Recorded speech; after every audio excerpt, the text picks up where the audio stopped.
it's not simple. It's very difficult. Can you just speak to what it takes for a great engineering team? For you, what I saw in Memphis, the supercomputer cluster, is just this intense drive towards simplifying the process, understanding the process, constantly improving it, constantly iterating it.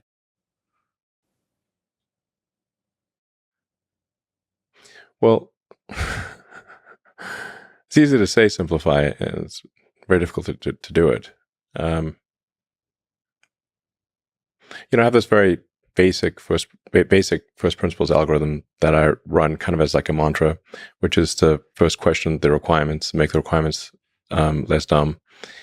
The requirements are always dumb to some degree. So if you want to start off by reducing the number of requirements, and no matter how smart the person is who gave you those requirements, they're still dumb to some degree. If you have to start there, because otherwise you could get the perfect answer to the wrong question.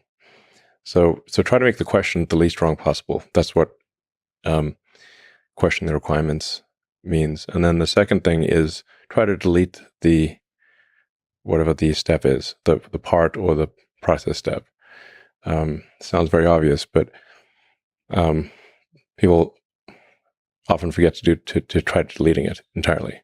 And if you're not forced to put back at least 10% of what you delete, you're not deleting enough. And it's somewhat illogically, people often, most of the time, feel as though they've succeeded if they've not been forced to put things back in. But actually they haven't, because they've been overly conservative and have left things in there that shouldn't be. So, and only the third thing is try to optimize it or simplify it.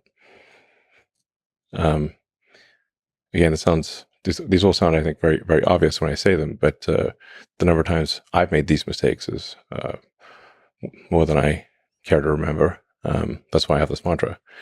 So, in fact, I'd say the most common mistake of smart engineers is to optimize a thing that should not exist. Right.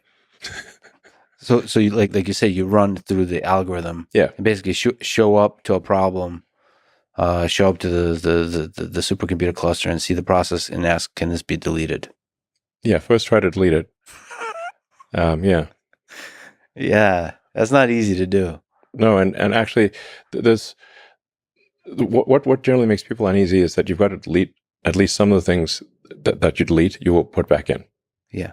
But going back to sort of where our limbic system can steer us wrong is that we tend to remember with sometimes a jarring level of pain where we deleted something that we subsequently needed.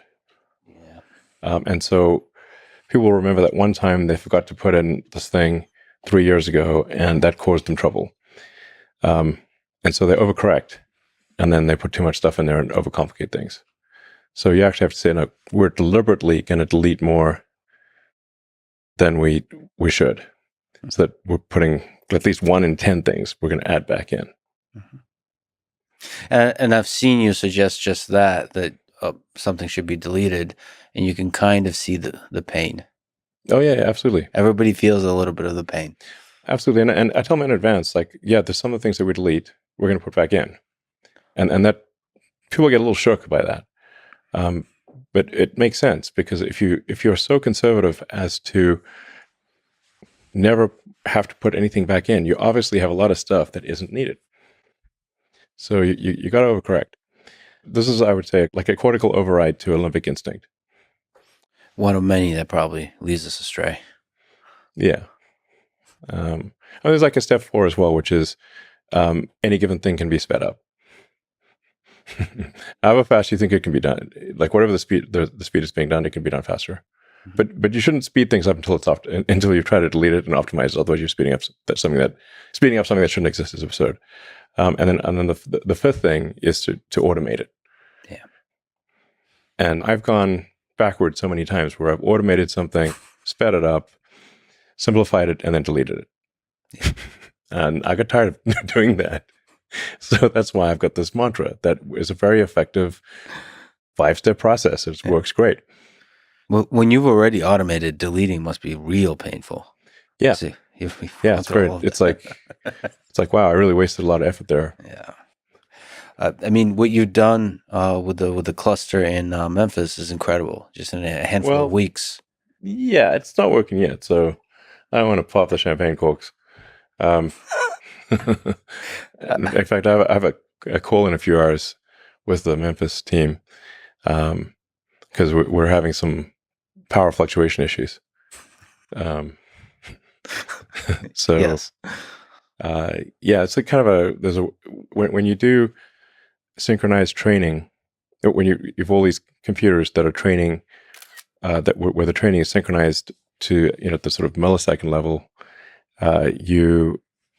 it's like having an orchestra, and then the orchestra can go loud to silent very quickly, at sub-second level. And then the electrical system kind of freaks out about that. Like if you suddenly see giant shifts 10, 20 megawatts several times a second, this is not what electrical systems are expecting to see. So that's one of the many things you have to figure